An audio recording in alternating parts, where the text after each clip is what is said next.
Misteri pulpen hitam. Ayam jago baru saja berkokok tanda matahari akan segera naik. Udara dingin masuk menusuk tulang sehingga bulu kuduk siapapun pasti meremang. Tetesan air masih saja turun seakan tahu apa yang saat ini Indira rasakan. Ia terus membayangkan kejadian tadi pagi. Dia mungkin kurang beruntung, di saat teman-temannya yang mungkin saat ini sedang sarapan bersama keluarga, ia malah tidak pernah merasakan sarapan bersama sejak ayahnya meninggal 2 tahun lalu, hanya diurus oleh ibu yang sibuk berkarir layaknya tak memiliki anak. Pikirannya masih terfokus atas kejadian tadi pagi. Tangannya terulur mengusap pipinya. Terasa perih. Tapi tak sebanding dengan sakit yang ada di hatinya. Ibu yang selama ini disayanginya tega menamparnya hanya karena masalah sepele, menumpahkan susu di baju kerjanya, tak sengaja. Dan seperti biasa, keadaan ini selalu sama, seakan tak pernah ada perubahan dari hari ke hari. Indira meletakkan tasnya dan langsung duduk di kursi pojok kelas itu. Padahal bisa saja ia memilih kursi depan karena pagi itu belum ada siapapun di kelas. Ia mengambil earphone dan mendengarkan musik siapa saja secara acak. Ia termenung, meratapi hidupnya. Tidak ada tempatnya bercurah hati, dirinya korban bullying, anak bodoh, kesepian dan sendiri. Ia lelah dan muak, seandainya ia gadis pintar tentu tidak akan seperti ini. Ia menangis, tak lama ia pun terlelap dengan earphone bersandar di telinganya. Tubuhnya terasa digoyang-goyangkan, Indira seketika membuka mata dan melihat seorang gadis berambut ikal yang telah duduk di sampingnya. Tasya, teman sebangkunya kaget melihat mata bengkak Indira. "Kamu gak apa-apa, Ra? Mata kamu bengkak gitu," cemas Tasya. "Gak apa-apa, Sya," tukas Indira. "Ya selalu begitu, tertutup." Sekeras apapun Tasya menanyakan keadaannya, jawabannya selalu sama, "Gak apa-apa." Tasya pun tak mau begitu, kepo, dengan masalah yang dialami temannya. Ia tahu jika sedang seperti ini, Indira ingin sendiri, bel pun berbunyi tanda pelajaran akan dimulai. Bu Siti selaku guru pelajaran sejarah pun masuk. Kondisi belajar mengajar pun berjalan lancar hingga Bu Siti berkata, "Ini hasil ulangan kemarin. Tolong dibagikan," seraya meninggalkan kelas. Kelas pun ricuh, "Woi pada dapat berapa? Punya gua mana nih? Dan masih banyak lagi." Indira pun mendapat kertasnya dan hasilnya seperti kursi terbalik. Ia mendapat nilai 4. Padahal ia sudah bekerja keras belajar hingga larut. "Masa dapat segini doang," ujar Indira. "Gak apa-apa, yang penting udah usaha," hibur Tasya. "Wih pinter banget lo bisa dapat 4 hahaha," sindir Alana, ketua geng di sekolahnya yang selalu membuli Indira. Indira pun mendapat cemooh dari teman-teman Alana. Tak tahan ia pun langsung pergi ke perpustakaan. Tasya pun diam, ia kesal tapi tak bisa berbuat apa-apa. Jika sudah begini percuma ia mengejar Indira, Tasya tahu saat ini pasti Indira tidak ingin ditemani. Tasya pun membiarkan Indira pergi seorang diri. Ia memilih tempat duduk di dekat rak buku bekas, karena hanya di sini tempat duduk yang tidak terlalu kelihatan. Ia pun segera mengambil asal buku dan memasang earphone. Ia pun terlelap entah sampai kapan jika tidak dibangunkan oleh petugas perpustakaan. "Kamu kalau mau tidur di rumah jangan di sini, Nak. Di sini kan tempat membaca bukan tempat untuk tidur," tegur Bu Konita. Iya maaf Bu, maaf," ujar Indira. Bu Konita pun pergi melanjutkan tugasnya. Indira pun segera bangun dan ingin menaruh buku yang tadi ia ambil ke tempat semula. Tapi sepertinya ada sesuatu di dalam buku yang tadi ia ambil.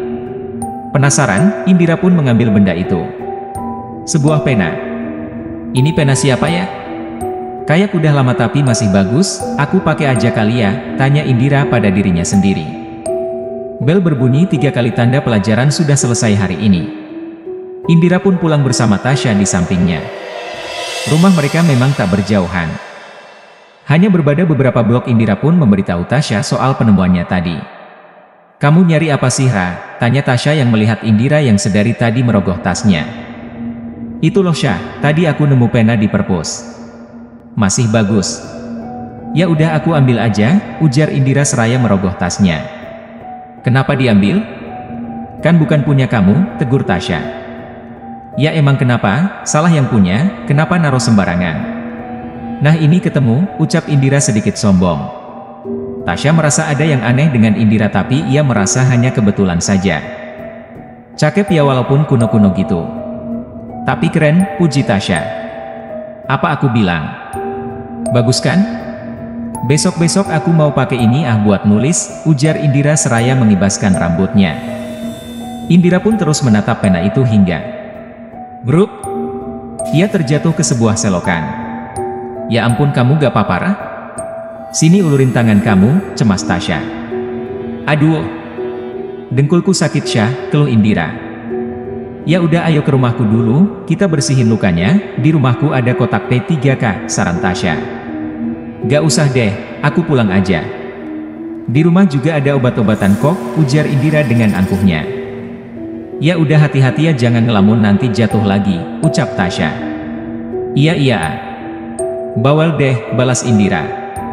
Mereka pun berpisah di pertigaan jalan itu. Hari ini Indira sengaja datang lebih pagi. Ia mendongakkan kepala dan terlihat jam dinding masih berada di pukul 5.35. Waktu yang cukup untuk belajar kembali pelajaran biologi. Ya, Indira memang sengaja datang pagi karena akan ada ulangan biologi, pelajaran pertama hari ini. Ia pun mulai belajar. 5 menit, 10 menit, 20 menit, tidak ada yang masuk ke kepalanya. Ia panik ditambah Bu Susi sudah masuk dan menyuruh anak-anak bersiap-siap. Ia hanya bisa pasrah. Kertas ulangan pun sudah dibagikan. Lantas ia mengeluarkan pena yang kemarin ia temukan dan mulai mengerjakan ulangan biologi. Entah mengapa Indira merasa bisa menjawab soal-soal itu, bahkan soal tersebut mudah sekali baginya. Syah, masa tadi soalnya keisi semua loh, aku gak nyangka aku pinter juga, sombong Indira. Alhamdulillah Syah, puji Tasya.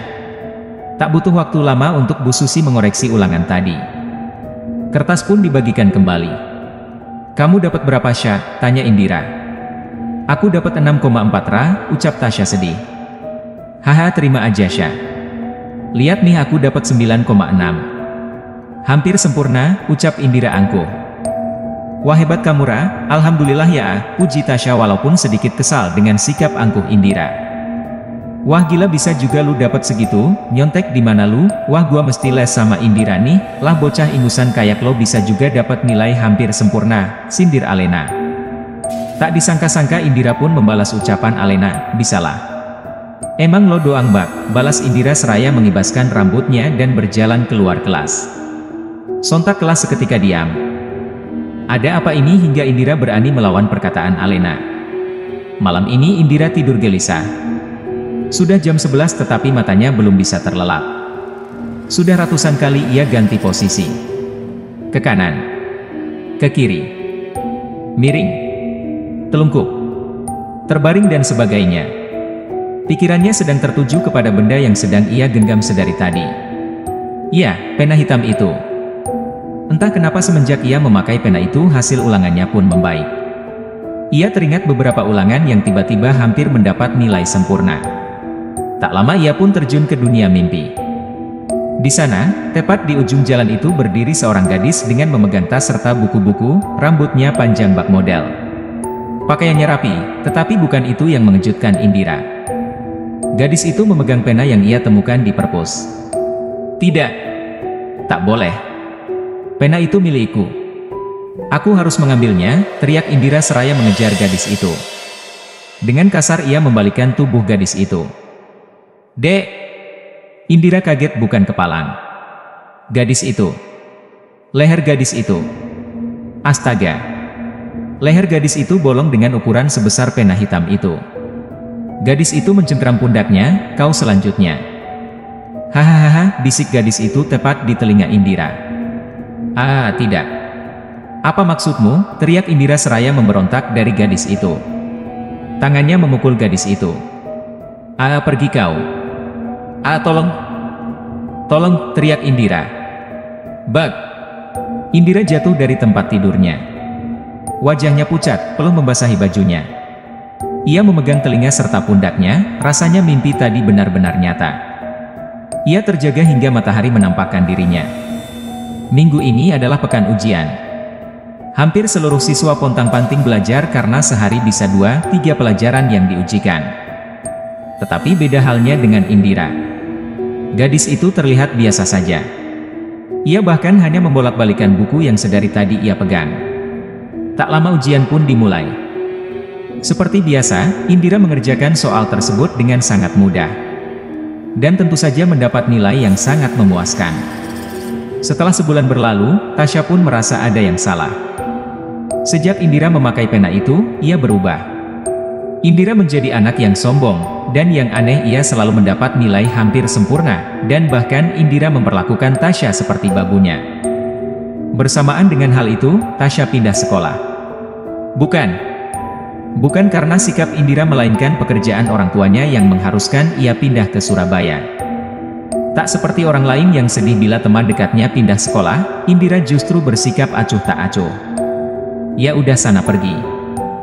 Jangan lebay deh peluk-pelukan gini, ucap Indira melepaskan pelukan Tasya dan pergi meninggalkan Tasya yang ingin pamitan. Tasya pun kesal dan pergi dengan hati yang kecewa dan marah. Setelah kepergian Tasya, Indira pun merasa sendiri.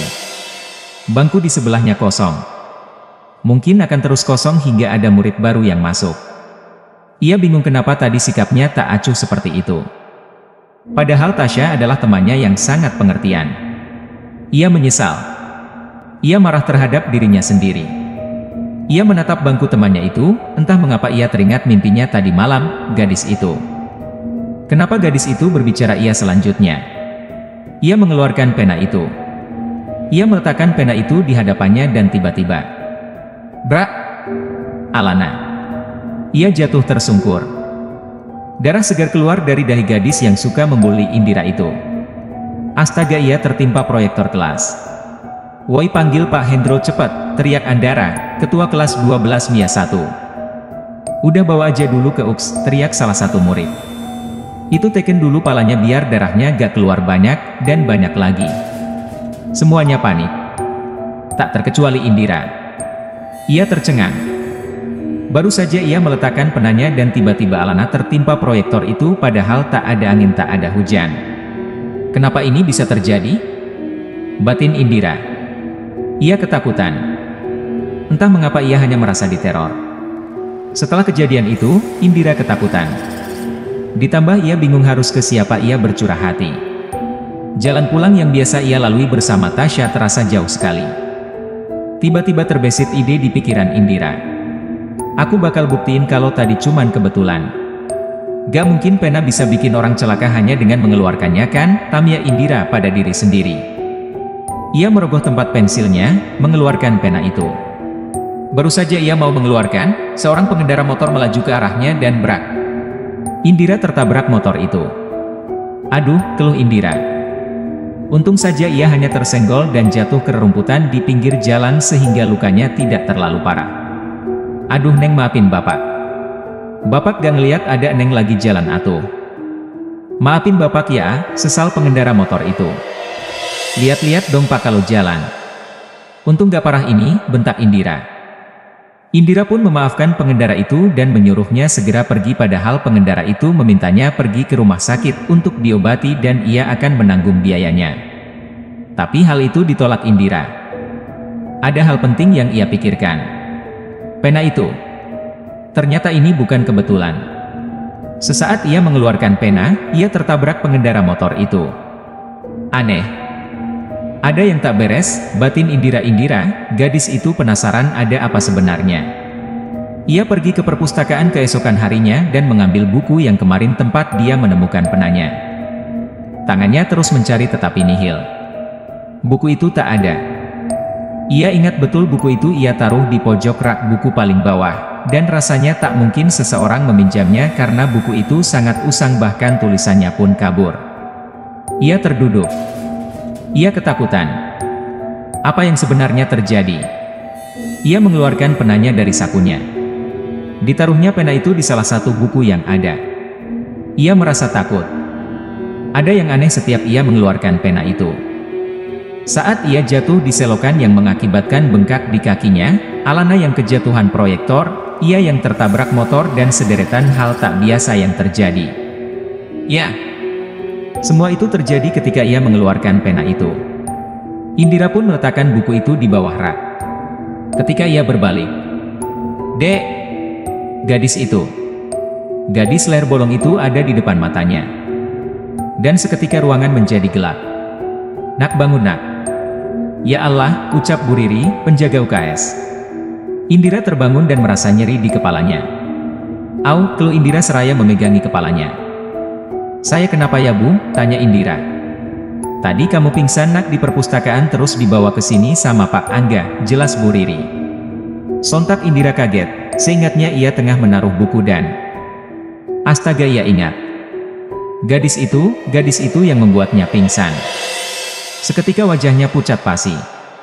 Indira langsung lari menuju kamar mandi. Teriakan Bu Riri tak dihiraukannya. Ia terus berlari. Ia hanya ingin sendiri. Sampai di kamar mandi, ia segera membasuh mukanya, menatap wajahnya di kaca besar itu. Air mata turun ke pipinya, ia menangis. Siapa kau? Kenapa kau menerorku? Apa salahku? Teriak Indira. Ia frustasi, tak sengaja ia meninju kaca besar itu dan perang. Kaca itu terpecah belah, darah segar keluar dari tangannya.